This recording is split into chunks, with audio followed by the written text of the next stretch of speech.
إن الحمد لله نحمده ونستعينه ونستغفره ونستهديه ونعوذ بالله من شرور أنفسنا ومن سيئات أعمالنا. من يهده الله فلا مضل له ومن يضلل فلا هادي له، ونشهد أن لا إله إلا الله وحده لا شريك له، ونشهد أن سيدنا ونبينا وإمامنا محمدا رسول الله صلوات الله وسلامه عليه. هذا الرسول الذي بلغ الرسالة وأدى الأمانة ونصح الأمة وجاهد في الله حق جهاده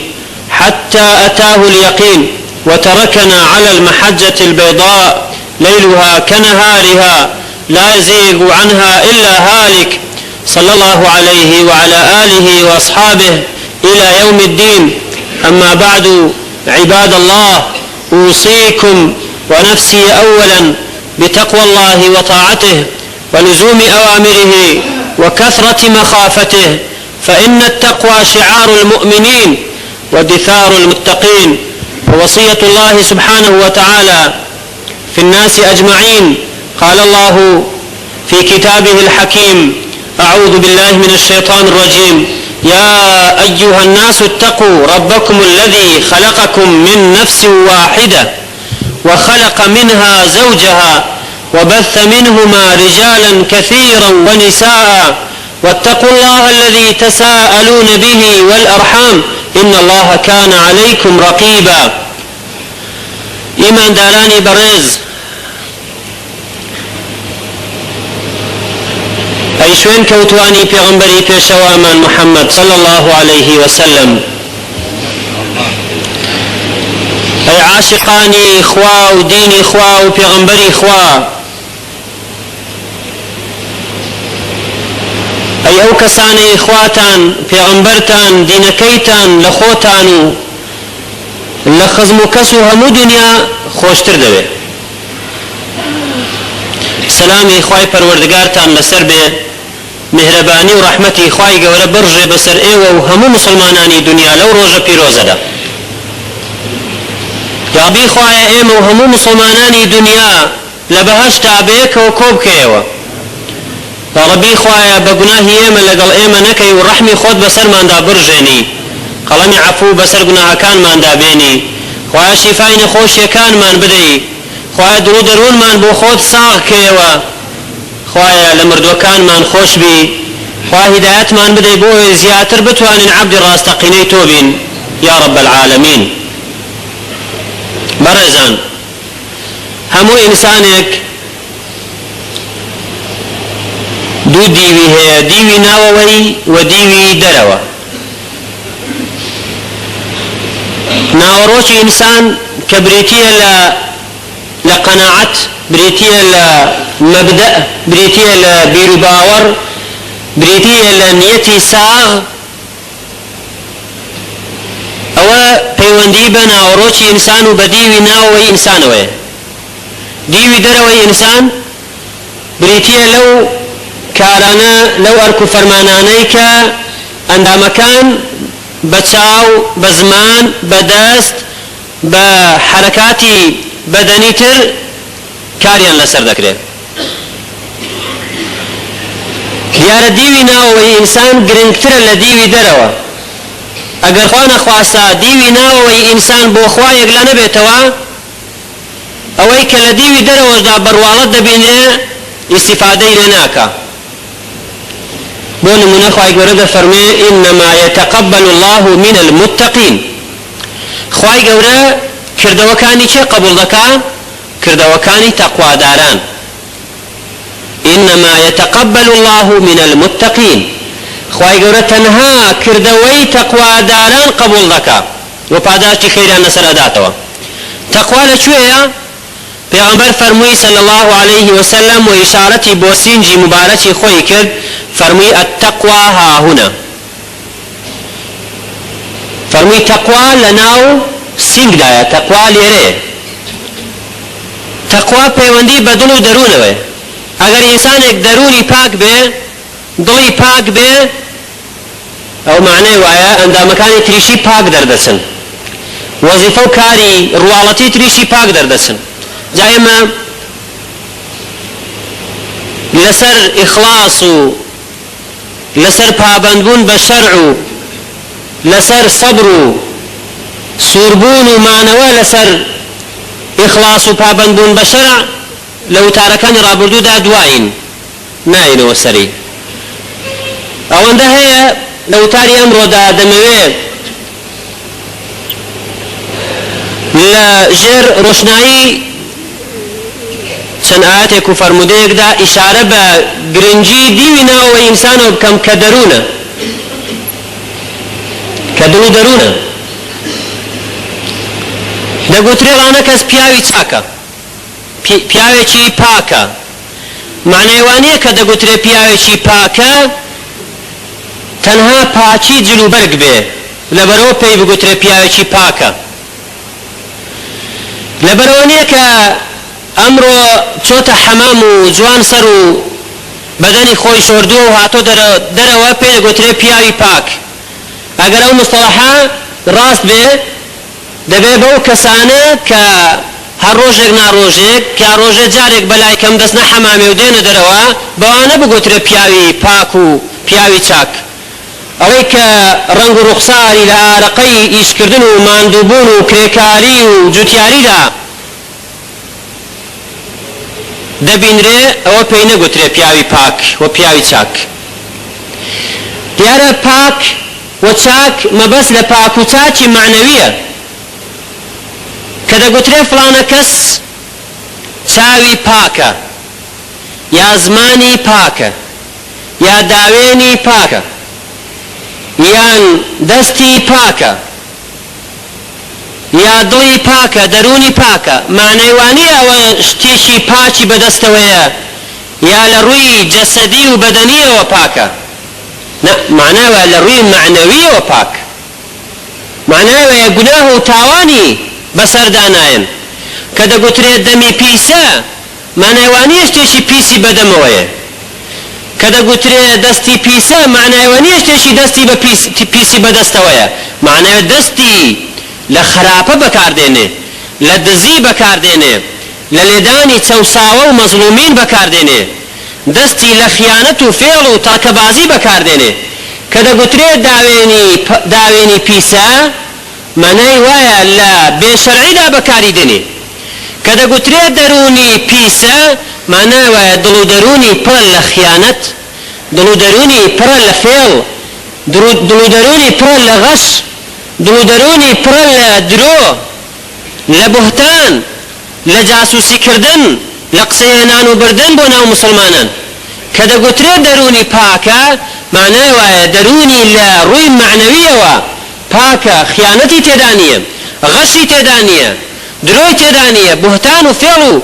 پیلانی خراپی بۆ مسلمانان تێدا نییە قەناعەتی پاک یعنی قەناعەت لەسەر ئەساسی دینی خوا جل جلاله دڵی بەرامبەر خوا پاکە دڵی بەرامبەر پێغەمبەر پاکە صلی الله عليه وسلم دڵی بەرامبەر بنەران پاکە معنایە بەرامبەر خوا حسنی ظنی هەیە یەقینی ظنی هەیە وەکو لە وتارێکی ڕابردوودا باسی یەقینمان کرد باسی گومانمان کرد ئینسان بەرامبەر بەخوا دەبێت یەقینی تەواوی هەبی نەک گومانیش یەقینی تەواوی هەبی و بەرامبەر پێغەمبەر عەلەیهی السەڵاتو وەسەلام بەرامبەر بە ئیسلام یەقینی تەواوی هەیە دڵ و دەرونی پاکە لە ڕووی یەقینەوە و بەرامبەر مسلمانانیش گومانی چاچی هەیە قەناعەت و مدەئی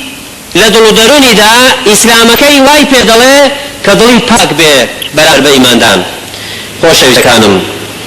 خوا پاکە ئاینەکەشی پاکە پێغەمبەرەکەی پاکە صلی الله عليه وسلم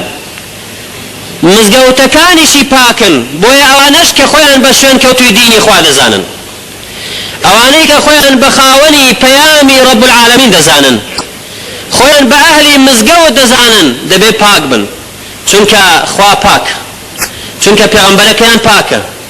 چونکە ئاین و بەرنامە و مەنهەجەکەیان زۆر پاکە لا یەتیهی الباطل مزگەوتەکانیشی پاکن بۆیە ئەوانەش کە خۆیان بە شوێن کەوتوی دینی خوا دەزانن ئەوانەی کە خۆیان بە خاوەنی پەیامی ڕەب العالەمین دەزانن خۆیان بە ئەهلی مزگەوت دەزانن دەبێ پاک بن چونکە خوا پاکە چونکە پێغەمبەرەکەیان پاکە چونکە ئاین و بەرنامە و مەنهەجەکەیان زۆر پاکە لا يأتيه الباطل من بين يديه ولا من خلفه تبارك الذي بيده الملك وهو على كل شيء قدير تبارك الذي بيده الملك خوا باكا او خوايك خواني موكا او خوا باكا بعيبا لهموك مكرتيك بعيبا الله أحد الله الصمد لم يلد ولم يولد ولم يكن له كفوا أحد او سورتيك فيقول سورة الإخلاص صفاتي باشي رب العالمين دردكا خدا باكا دينك او محمدك بويهات وباكا او دينا او اسلام عزيزة خواهي قول عزتي دانا وبو خوي باشان بو پیغمبركي باشان بو ايمان داران ولله العزة ولرسوله وللمؤمنين ولكن المنافقين لا يعلمون خوش ويستكانون اگر براورد كين عكسي دڵپاچی دڵپیسیە عكسي دەستپاچی دەستپیسیە ئەگەر پیاوێک پاک نەبێ دەبێ پێی بگوترێ پیس ئەگەر ساغ نەبێ دەبێ پێی بگوترێ نەخۆش لە ڕووی معنەویەوە نەخۆش یعنی فێڵباس یعنی دەروون پیس یعنی بقەناعەت ئەو قەناعەتەی کە لەسەر ئەساسی دینیەوە بۆ دروست نەبووە قەناعەتێک کە لەسەر ئەساسی ڕاستی دروست نەبووە بۆیە ئینسان کاتێک پاکە لە زمانەوە لە گوێچکەیەوە لە دەم و زمانیەوە لە چاویەوە لە دەرونیەوە لە دەست و قاسیەوە لە داوێنیەوە ئەو کاتە پاکە کە لەسەر ئەساسی ئیسلامەتی قەناعەتەکەی بۆ دروست بوو بێ و هەمووشیان سەرچاوەی پاک بوون پەیوەندی بە دڵەوەیە خۆشەویستەکانم دڵ مەرکەزی قەرارە دڵ مەرکەزی قەرارە سەرچاوەی پاکبوونەوەی ئەندامەکانە و سەرچاوەی پیسبوونەوەی ئەندامەکانیشە بۆیە پێغەمبەر عەلەیهی السەڵات وەسەلام فەرمووی ئەلا ئین فی الجەسەد مضغە إذا صلحت صلح الجسد كله وإذا فسدت فسد الجسد كله ألا وهي القلب فرمي يك پارچە گۆشت لەناو لاشەی ئینساندا هەیە ئەگەر ئەو پارچە گۆشتە بۆ خوا سولحا صالح بوو ساغ بوو چاک بوو هەموو ئەندامەکانی تر چاک دەردەچن ئەگەر ئەو پارچە گۆشتە فاسد بوو خراپ دەرچوو هەموو پارچە گۆشتەکانی تر ئەندامەکانی تر پیس دەردەچن خراپ دەردەچن ألا وهي القلب فرمي ئاگادار بن ئەو پارچە گۆشتەش دڵە ئەو پارچە گۆشتە دڵە بۆیە ئەگەر کەسێک بڵێ لە پاشەوەی کە لە گوناهاندا غەرق بووە بڵێ دڵم پاکە ڕاست ناکە چونکە ئەگەر دڵی پاک بێ چاویشی پاک ئەگەر دڵی پاک بێ دەستیشی پاک ئەگەر دڵی پاک بێ داوێنی پاک هەموو ئەندامەکان بەسراونەتەوە بە دڵ چونکە دڵ مەرکەزی قەرارە مەرکەزی بڕیارە بەر لەوەی بەچەو گوناحێک بکات دەبێت بە دڵ بڕیاری بۆ بدا بیکە یا نەیکە بەر لەوەی کە بەدەست خیانەتێک بکات دڵ بڕیاری بۆ ئەدا بیکە یا نەیکە و گوتمان لەو تارێکی ڕابردوودا ئینسان هەر ئینسانێک کە دەیەوێت قسەیەک بکات یا دەیەوێت بڕیارێک بدا ئەو بڕیارە بڕیاری فەردی بێ یا جەماعی بێ دەبێت بە دڵ دوو شتان لێکداتەوە یەکەم ئایا ئەو بڕیارەی بە پێی شەرعە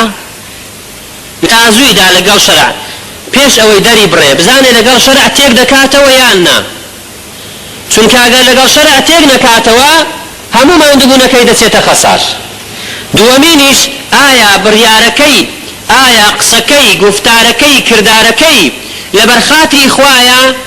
یا لەبەر خاتری خۆیەتی یا دنیایە یا مەسلحەتێکی ترە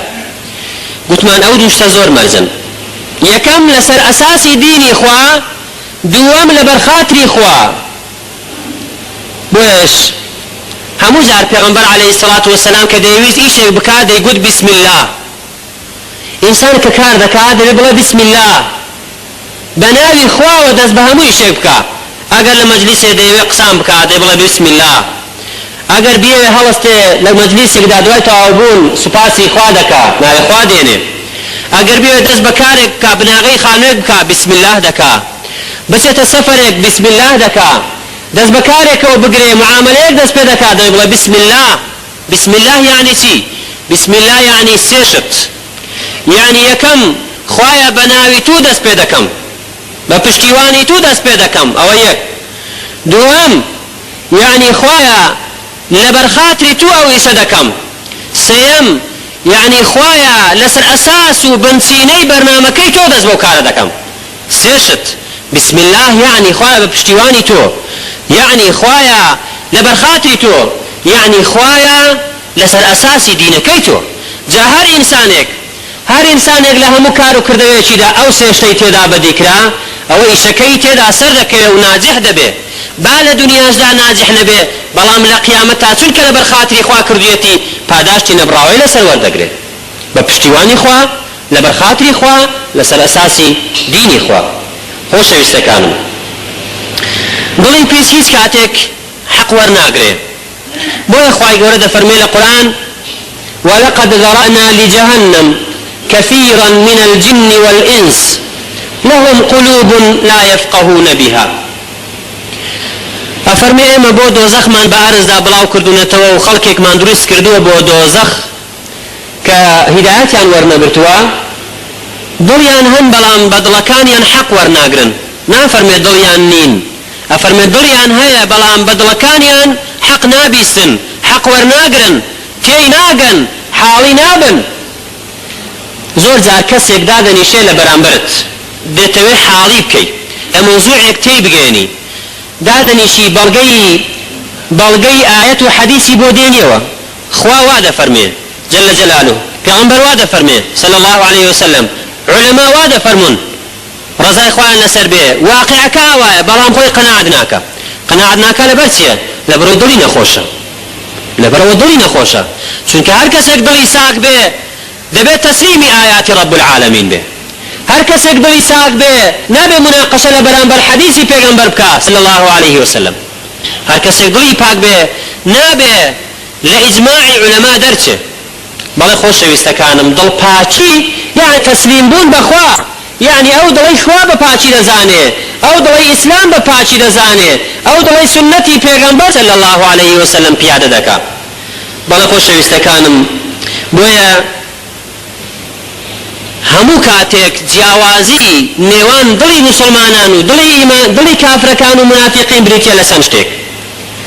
دڵی مسلمان، دەرونی ئینسانی مسلمان لەگەڵ ئەندامەکانی دەرەوەی ئینسان موافقە. گوتمان ئینسان دیوی ناوەوەی هەیە و دیوی دەرەوەی هەیە. لە دەروندا بڕیارێکەدا بە زمان تەطبیقی دەکا، بە دەست تەطبیقی دەکا، بە چاو تەطبیقی دەکا. مسلمان ئەوەی کە لە ناو دڵیدایە لەگەڵ ئەوەی کە تەطبیقی دەکا موافقە. بە پێچەوانەی ئینسانی کافر و ئینسانی منافق. خوای گەورە سەبارەت بە ئینسانی مسلمان سەبارەت بە دڵەکەی دەفەرمێ بە نمونەی هێنانەوەی دڵی حەزرەتی ئیبراهیم کە ئەفەرمێ إذ جاء ربه بقلب سليم. حەزرەتی ئیبراهیم ڕووی لە پەروەردگاری خۆی کرد بە دڵێکی سەلیم، بە دڵێکی سەلیم. سەلیم یعنی دڵێکی سەلامەت، دڵێکی پاک، دڵێکی بێغەش، دڵێکی بێفێڵ، دڵێکی بێ خەوتەوخاو، دڵێک لەسەر ئاساسی دینی خوا. إذ قال له ربه أسلم، خوا پێی فەرموو ئەی ئیبراهیم تەسلیم بە، تەسلیم بە. چی فەرموو ئیبراهیم؟ قال أسلمت لرب العالمين. خوایە تەسلیمی رب العالمین بووم، مسلمان بووم بۆ تۆ، تەسلیمی رب العالمین بووم. بەڵێ خۆشەویستەکانم، ئەو ئیبراهیمە دوایەوەی کە خۆی یەکلا دەکاتەوە بۆ خوا وەختێ فڕێ ئەدەنە ناو ئاگر، دڵەکەی ئەوەندە پاک بۆتەوە، ئەوەندە پڕ لە قەناعەت و مەبدا بەرامبەر بەخوا، دەڵێ حەسبی الله ونعم الوەکیل. حەسبی الله، بەسە خوا بۆ من، پاڵپشتی من خوایە. کەسی لە دەوروبەر نەبوو، چ جەیشی لە دەوروبەر نەبوون، چ حیمایە لە دەوروبەر نەبوون، چ قووەتی لە دەوروبەر نەبوو. هاتەوە بۆ خوا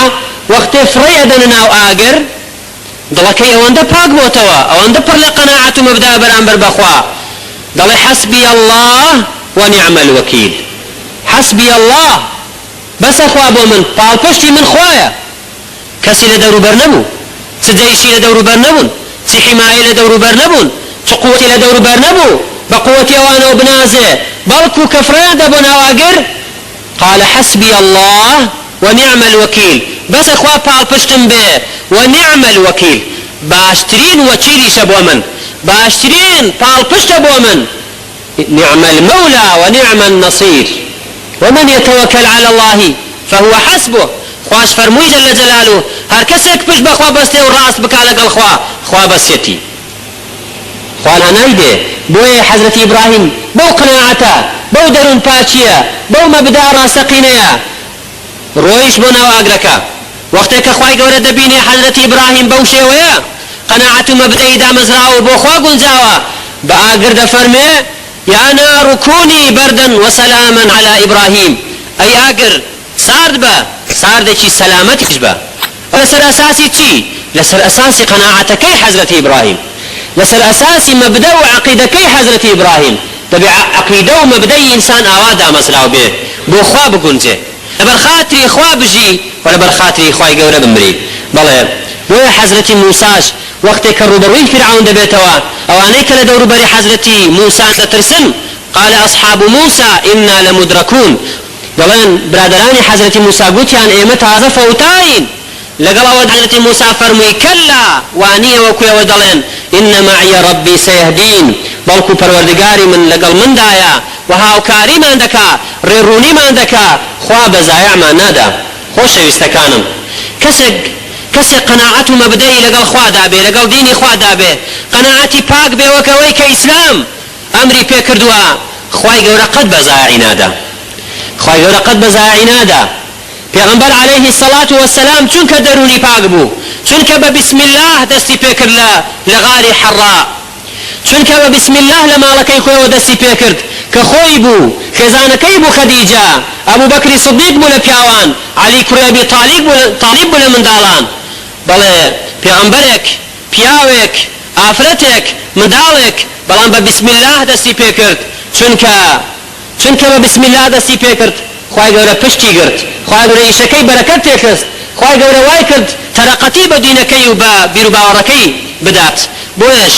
وەختێک کە کافرەکان و قوڕەیشەکان ئەو ئیدعایان بڵاو کردەوە، گوتیان دوای ئەوەی ماوەیەک وەحی ڕاوەستا، گوتیان خوای محەممەدی وازی لە محەممەدی هێناوە، خوای محەممەدی وازی لە محەممەدی هێناوە، چیتر وەحی بۆ نانێرێ، قەتعی علاقەی لەگەڵ کردووە. خوای گەورە پیلانی مشرکین و کافرەکان پوش دەکاتەوە، ئاەتی ناردە خوارەوە سوورەتی الضحا، فەرمووی والضحا والليل إذا سجى ما ودعك ربك وما قلى. سوێندم بە چێشتەنگا و خوا فەرمێ سوێند بە شەو، خوای پەروەردگار خوا حافیزی لە تۆ نەکردووە، ما ودعك، خوای گەورە تەودیعی تۆی نەکردووە، خوا حافیزی لە تۆی نەکردووە، وما قەلا، نێشت عاجز نییە و تووڕە نییە. ئینسانێک لەگەڵ خوادا بێ، خوا قەت پێی تووڕە نابێ، لەگەڵ خوادا بێ، خوا قەت پشتی بەرنادا، لەگەڵ خوادا بێ، خوا قەت ڕیسوای ناکا لە دنیا و لە قیامەت. خوا دەفەرمێ ومن يهن الله فما له من مكرم، هەر کەسێک خوا ئیهانەی بکا کەس ناتوانێت ڕێزی بگرێ. ومن يهن الله فما له من مكرم، بەڵام کەسێک خوا ڕێزی لێنا کەس ناتوانێت بێ ڕێزی لەگەڵ بکە. تعز من تشاء وتذل من تشاء، تؤتي الملك من تشاء وتنزع الملك ممن تشاء.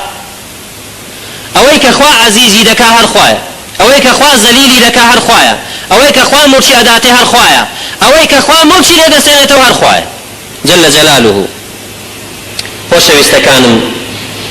دڵی ئیماندار دڵێکی پاکە، بۆیە خوا فەرمێ من خشي الرحمن بالغيب وجاء بقلب منيب. دڵی ئیماندار ئەو دڵەیە کە لە خوا ئەترسێ و بە تەوبەکاری دەگەڕێتەوە لای خوا. بەڵام دڵی کافر چۆنە؟ دڵی کافر موافق نییە لەگەڵ کردارەکانی. قەناعەتی کافر قەناعەتێکە و ئەوەی دەڕی دەبڕی لەگەڵ موسڵمانان شتێکی ترە. خوا لە قورئان دەفەرمێ يقولون بأفواههم ما ليس في قلوبهم، ئەوەی کە بە زمان دەری دەبڕن ئەوە نییە کە لە دڵ و دڕونیاندایە جل جلاله. خوا فەرمووی يقولون بألسنتهم، ئەوەی بە زمان دەری دەبڕن ما ليس في قلوبهم أونية كلنا ودلو درونيان دار. قالت الأعراب آمنا، أعرابي كانوا قتيان باور من هنا أي محمد، قل لم تؤمنوا أي محمد بيان بلا إيمان تنهنا، ولكن قولوا أسلمنا، بلكو بيان بلا تسليم بون لنا تشاري. ولما يدخل الإيمان في قلوبكم، إيشتا إيمان نسو تناودلتان تماشاكن، إيشتا إيمان نسو تناودلتان كوابو إنساني بيدين إنساني بباور هميشة أويك بزمان ديله لقل دلو دلوني كيقناكات زور زار مگر كمالك وعدو بلين يا لسر أساسي اتفاقية يا لسر أساسي برجواندي هردولا اگرنا كم وايا إنسانك باوري بخوا نبي لبرانبر تودا براي مسلمان راز بكات بۆ خی گەورە لە قورئاندا بۆ ئێمە ڕوون کردوتەوە. اینجا ئینسانی منافق دڵەکەی پێچەوانەی دڵی ئینسانی مسلمانە. خی گەورە سەبارەت بە دڵی منافق دەفەرمێ فی قلوبهم مرض، لەناو دڵیاندا نەخۆشی هەیە. فی قلوبهم مرض، لەناو دڵیاندا نەخۆشی هەیە. فزادهم الله مرضا، ئەو نەخۆشەی کە هەیەە نەخۆشی دووڕوویە، دووڕوون بەڕوویەک لەگەڵ مسلمانان بەنەوعێکن، لەگەڵ خەڵکی غەیرە مسلمان بە نەوعێکی ترە. هەروەکو خەڵکی زەمانەی ئەمڕۆ بەداخەوە زۆری وایە، لە بەرامبەر مسلمان دەستی لە سینجیەدا، لە بەرامبەر نامسلمان دەستی لە سینجیەدا، بە پێی مەسلحەتی خۆی مەسلحەتی لەکوێ بێ ڕووی لەوێ دەکا، تەماشای قیامەت و بەرژەوەندی قیامەتی خۆی و داهاتووی خۆی ناکا، لەکوێ دنیای دەستکەوێ ڕوو لەوێ دەکا. مسلمان بە پێچەوانەی ئەوە وایە. في قلوبهم مرض فزادهم الله مرضا، خوا نەخۆشیەکان بۆ زیاد دەکا بەهۆی بەردەوامبوونیان لەسەر نەخۆشیە. نەخۆشی دووڕوویی گەورەترین نەخۆشیە بەڕێزان، چونکە خوای گەورە ئەفەرمێ، پێغەمبەر ئەفەرمێ صلی الله عليه وسلم، ئەفەرمێ ڕۆژی قیامەت خراپترین کەس ئەو کەسانن کە دووڕوون. إن شر الناس ذا الوجهين، خراپترین کەس ئەوانن کە دووڕوون. الذي يأتي هؤلاء بوجه وهؤلاء بوجه، كاللقل أو كومل برويك قصدك بنوعك لقل أواني تر بنوعش تر قصدك. جاء إنسان مسلمان يروي هي ودلو دروني موافقة لقل كذا وكان يخوي أويك بدل قناعتي بيه وشهد أرى وجلي نفي الله خوادك شكفي الله خواناك ليه نخيانات لخوادك نلدين خوادك نلا مسلمانانيش دك أويك بقناعت بدلي قناعتي بيه هي هر أوش دەردەبڕێ. بەڵە خۆشەویستەکانم، دیارە هەر ئەو قەناعەت و بیر و باوەڕێ وا لە ئینسان دەکا، وا لە ئینسانی مسلمان دەکا ماندوو بێ بۆ خوا، ژیانی خۆی بەخت کا لە پێناوی خوا. ئەگەر ئینسانێک قەناعەتێکی پاچی هەبوو، ئەو کاتە سەرفی نەزەر لە حاڵی خۆی و لە ماڵ و منداڵی خۆی و لە خەزم و کەسی خۆی و لە عەشیرەتی خۆی و لە کار و کەسابەتی خۆی دەکا لە پێناوی ئەوەی خوا لێ ڕازی بێ. ئەگەر ماڵ و منداڵی نەهاتە دوو بۆ خواپەرستی، تەزحیە بە ماڵ و منداڵی خۆی دا، بەڵام تەزحیە بە دینی خۆی نادا. دینی خوا زۆر بەقیمەتە، ڕزابوونی خوا زۆر بەقیمەتە. هەر ئەو قەناعەت و مەبدەئەیە کە مسلمان هەیەتی ئەمڕۆ لە فەڵەستینێک کە جوولەکە بە هەموو قووەتی خۆی زوڵم لە مسلمانانی فەڵەستین دەکا، ئەوانیش بە بەرد، ئەوانیش بەو قەناعەتە پاکەی هەیەنە بەرپەرچی دوژمنانی دین، دوژمنانی خوا، داگیرکەرانی قودس دەدەنەوە. ئەو قەناعەت و مەبدەئەیە. مسلمان بە وەزیفەی خۆی دەزانێ ماندوو بێ لەبەر خاتری خوا، خۆی بەوە نەبەستۆتەوە دەوڵەتی ئیسلامی پێ تەشکیل دەکرێ یان ناکرێ. ئەگەر لەسەر ئەساسی ئەوە بێ کە ئینسان ئەگەر بتوانێ بیکا و ئەگەر نەتوانێ نەیکا، معناوێ دەبێ زۆرینەیەک لە ئاەتەکانی قورئان فەرامۆشکەین، تعتیلیان کەین، جیهاد هەر نەمێنێ لەسەر ساحەی دنیا، بەڵام هەر ئەو قەناعەتەیە کە وای لە مسلمانانی فەڵەستین کردووە تەوە دەوڵەتی ئیسلامی پێ تەشکیل دەکرێ یان ناکرێ. ئەگەر لەسەر ئەساسی ئەوە بێ کە ئینسان ئەگەر بتوانێ بیکا و ئەگەر نەتوانێ نەیکا، معناوێ دەبێ زۆرینەیەک لە ئاەتەکانی قورئان فەرامۆشکەین، تعتیلیان کەین، جیهاد هەر نەمێنێ لەسەر ساحەی دنیا، بەڵام هەر ئەو قەناعەتەیە کە وای لە مسلمانانی فەڵەستین کردووە دەرزانن سلاحەکەیان مقابلی سلاحی جوولەکە نییە، بەڵام چونکە بەواجبی دەزانن، چونکە بەبێ غیرەتی دەزانن بەبێ عیزەتی دەزانن بەیت المقدسەکەیان لەژێر دەستی جوولەکەدا بێ و ئەوانیش لە ماڵی خۆیان لەسەر دوکان و بازار و کرێکاری و جوتیاری و معاملەکەی خۆیاندا بەردەوام بن ئەو قەناعەتی ئەوان لێ دەکات با لە پێناوی خوادا شەهید بن با لە پێناوی خوادا دەربەدەر بن با خانوەکەی بڕوخێ با منداڵەکەی بکوژرێ بەڵام با خوا لێی ڕازی بێ خوا ئەو دینەی کە ناردووە دینێکی گرانە خوای گەورە بە محەممەد دەفەرمێ لە یەکەم شەویدا دەفەرمێ صلی الله عليه وسلم إنا سنلقي عليك قولا ثقيلا ئێمە دینێکی قورسمان بەسەر تۆ داناوتە خوانای محەممەد ئێمە قەولێکی ثەقیل کە قورئانی پیرۆزە ثەقیل یانی قورس ئەو دینە دینێکی قورسە ئەو کەسەی کە بیەوێ بە ئاسانی دینەکەی بگرێ و پاشان خۆش بیباتە بەهەشتێ خەیاڵی خاوە ئەو دینە دینێکی قورسە دەبێ ئینسان بیگرێ بۆی خوا بیباتە بەهەشت ئەو مسلمانانەی کە خۆیان بە کوشتن ئەدەن لە شیشان ئەوانە لە بێهۆیی و بێحکمەتی نییە بڵێ جا چۆن لە خلالی 3 ساڵاندا من دەوڵەتم بۆ دروست نەکراوە با بچمەوە ماڵی خۆم دانیشم نە ئەگەر گوندێکیشیان بەدەست بێ بەڵام قەناعەتیان بە دین و مەبداکەی خۆیانیان هەیە قەناعەتیان بۆ هەیە کە ئەرچی خوایی جێبەجێ دەکەن وەزیفەی خۆیانە بۆ جیهادکردن لە خۆشیە بۆ گیان بەخشین و خوێن بەخشین لە خۆشیە برا مسلمانەکانم ئەو مسلمانانەی لە قورئان حاڵی بوو بن لو آياتيك خواهي قوراء فرمي كتب عليكم القتال وهو كره لكم بو حالي نبين لو آياتا بو تينقين لو آياتا كتب عليكم القتال جنگتان لسر فرز كراوة وهو كره لكم بيتان ناخوش شون دا فرمي كتب عليكم الصيام روجوتان لسر فرز كراوة بهمان عبارة دا فرمي كتب عليكم القتال جنگتان لسر فرض کراوە بەڵام لە ڕۆژوەکەی نافەرمێ وهو كره لكم پێتان ناخۆشە بەڵام لە جەنگ و جیهادەکەدا دەفەرمێ وهو كره لكم جنگتان لەسەر فرض کراوە جیهادتان لەسەر فرض کراوە بەڵام پێتان ناخۆشە ئەو طبیعەتی هەموو ئینسانە گوایە طبیعەتی هەموو ئینسانە گوایە هەموو ئیمانداران ئەصحابەکانی پێغەمبەری صلی الله عليه وسلم لە سەرەتادا پێیان ناخۆش بەڵام ئایا قیاس پێ ناخۆشبوونی ئینسانە نەکرد وخوا فرمي وعسى أن تكرهوا شيئا وهو خير لكم زوجت هي وبيتان ناخوش بلام خيري تداعي بو خوتان وقت جهاد وقت عزتي إسلام مسلمان وعسى أن تحبوا شيئا وهو شر لكم زوجت هي وبيتان خوش بلام خراب بو إيوه والله يعلم وأنتم لا تعلمون خوا أزاني إيوه نايزانا زا مسلماناني كلا فلسطين خوان ماندو دكن مسلماناني كلا شيشان خوان ماندو دكن مسلماناني كلا فلبين خوان ماندو دكن مسلماناني كلا تاجيكستان خوان ماندو دكن لا كشمير لبرانبر هندوسكان دا خوان بشهيد بون ددن مسلماناني لبوسنا وهرسك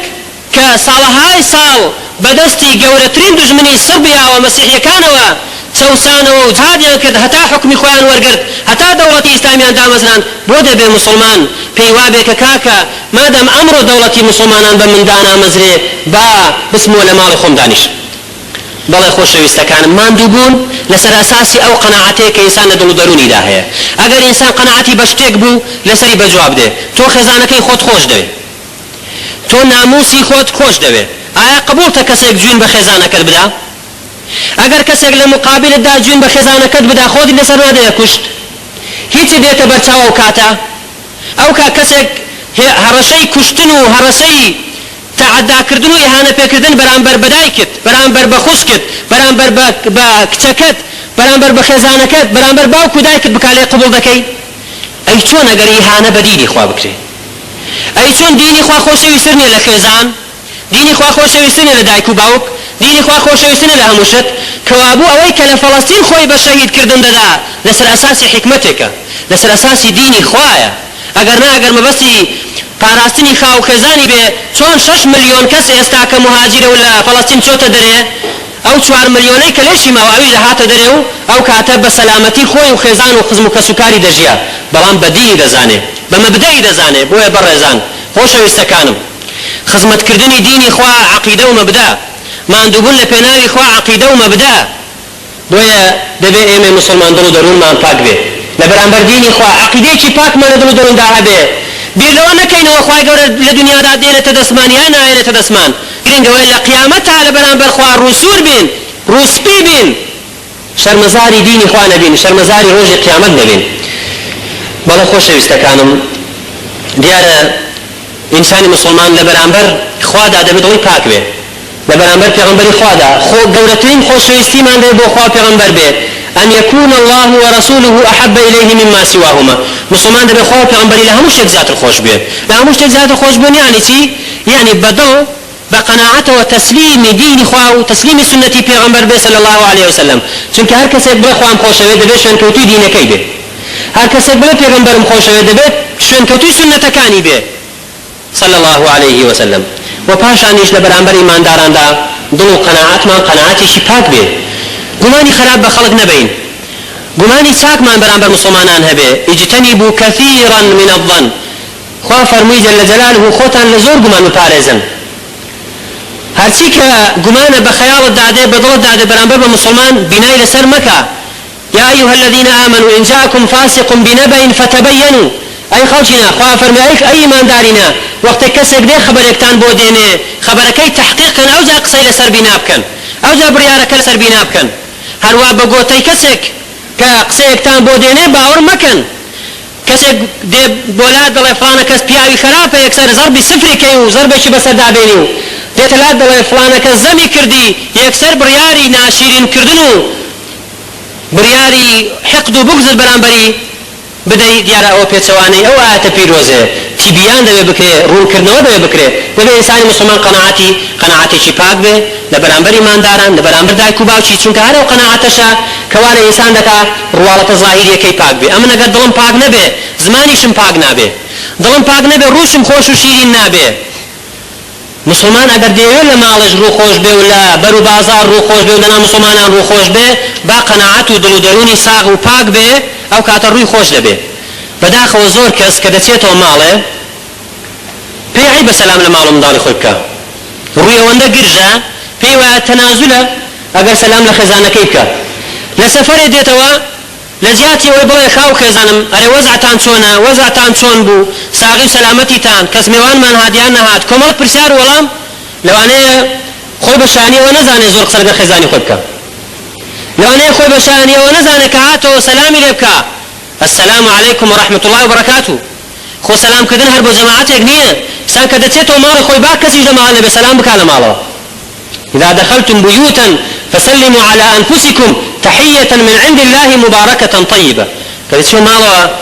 بە ڕووی گەشەوە لەگەڵ خێزانت بە ڕووی گەشەوە لەگەڵ منداڵەکانت بە ڕووی گەشەوە لەگەڵ دایک و باوکت بە ڕووی گەشەوە لەگەڵ دراوسێ و ئەهلی معاملەت چونکە قەناعەتی دڵەوە لێ دەکا ڕووت خۆش بێ و ڕووت گەشت بێ ئەگەر قەناعەتت پاک بوو دڵ و دەروونت پاک بوو ئەو کاتە ئەندامەکانی دەرەوەش پاک دەردەچن بە پێچەوانەوە ئەگەر دڵ پاک نەبوو قسەی پیسیش بەسەر زمان دادێ ئەو کاتە دەستیش پیس دەبێ وەڵاهی برا بەڕێزەکانم خۆشەویستەکان کەسێک لەگەڵ خوادا ڕاست نەبێ خیانەت لەگەڵ دایکی خۆی دەکا خیانەت لەگەڵ باوکی خۆی دەکا خیانەت لەگەڵ خزم و کەسی خۆی دەکا و لەگەڵ خێزان و منداڵەکانی خۆی دەکا چونکە پێغەمبەرمان فەرمووی صلی الله عليه وسلم إذا لم تستحي فاصنع ما شئت ئەگەر حیات بەخۆ نەبی هەرچی دەکەی بکە یعنی کەسێک شەرم لە خوا نەکا شەرم لە هیچ کەسێک ناکا جا با شەرم لە خواکەین بە دڵ و دەروون لەگەڵ خوادا بین لەگەڵ خزم و کەسی خۆی دەکا و لەگەڵ خێزان و منداڵەکانی خۆی دەکا چونکە پێغەمبەرمان فەرمووی صلی الله عليه وسلم إذا لم تستحي فاصنع ما شئت ئەگەر حیات بەخۆ نەبی هەرچی دەکەی بکە یعنی کەسێک شەرم لە خوا نەکا شەرم لە هیچ کەسێک ناکا جا با شەرم لە خواکەین بە دڵ و دەروون لەگەڵ خوادا بین بە قەناعەت لەگەڵ خوادا بین دڵمان پاک بێ لەسەر ئەساسی دین ئێمە بەڕێوە بچین با لە لۆمە و لۆمەکاری خەڵک نەترسین خواهی گەور لە صفەتی مسلمان ڕاستەقینەکانش فەرمێ ولا يخافون لومة لائم لە لۆمەی لۆمەکاران ناترسێن جاگەر تۆ لە بەرخاترەوەی لۆمەت نەکرێ خۆت شەرمەزاری قاپی خوا دەکەی تۆ هەر دەمری خۆ ئەو خەڵکە لۆمەت هەر دەکا ئەرێ لە بەر و بازاڕی ئەمڕۆ کێ هەیە بەڕاستی کابرا باوری بخوا نبێ و بەدینی خوا نەبێ مەدحی پێغەمبەری خوا بکە چێ هەیە ئەگەر دۆستی خوا و دۆستی دینی خوا نەبێ مەدحی خوا مسلمانانت بۆ بکە بێگومان کەسێک ڕقی لە تۆ بێتەوە شتی چاکت بۆ ناڵێ کابرا هاتووە یەقەی پێغەمبەری گرتووە صلی الله عليه وسلم پێی فەرمووە اعدل یا محەممەد بۆ عادلنی ئەی محەممەد عەدالەت بکە پێغەمبەر عليه الصلاة والسلام تووڕە نەبوو عمەری کوڕ خەتاب فەرمی یا رسول الله لێم بگەڕێ بە شمشێرێک با لە ملیدەم فرمي ليقرأ پیغمبر أولا مدعو فرمي ويحك ومن يعدل إذا ما أعدل فرمي أجر ما ويران أجر أمن عادل نبم شي عادلة لقالوا دا صبري بوا بلا ما بس أويكا همو خلق بيد رازي نابه خوشنا حز خوشنا مسلمان قبل مسلمان رازي نبوة تامد حيبكا كوابو نابه لو مكاري خلق بقريوا لأساسي ديني خوا بريوا بتسو خواهي قولة پال پشت دبه هم لدنياش وهم لقيامتش انساني بو دنيا ناجي بلکو بو قيامتي خود دجي جا خوش حالي بو او كسي لبر خاطري خواه دجي لبر خاطري خواه دمري لسر اساسي ديني خواه برو دسي قناعتو دلو زماني يكا ولقى المسلمان صاغ وصافة بو ديني خواه دبونزي يا ربي خواه حال من شاكي يا ربي خواه عاقبتي عمر من شاكي يا ربي خواه دين وإيمان من سلامتكي عاقبتي عمر من خيركي خوایا اوی راستری بکی اوی خوار راستی بکیوا خوایا واما لی بکی تنها بر خاطری تو بجین تنها بر خاطری تو بمرین خوایا شفای نخوش کان من بینی خوایا لمردو کان من خوش بی خوایا مسلمانان لهمو دنیا سرخی خوایا لجرنیری ظلم و ستم رزگاری ان بکی یا ربی خوایا دینی خود بخون بو من عزت مند کی ایمز بوی او دین و عزیز کی خوایا او عزت من لنستین یوا آمین. أقول قولي هذا وأستغفر الله لي ولكم. أعوذ بالله من الشيطان الرجيم. ربنا آتنا في الدنيا حسنة وفي الآخرة حسنة وقنا عذاب النار. آمين.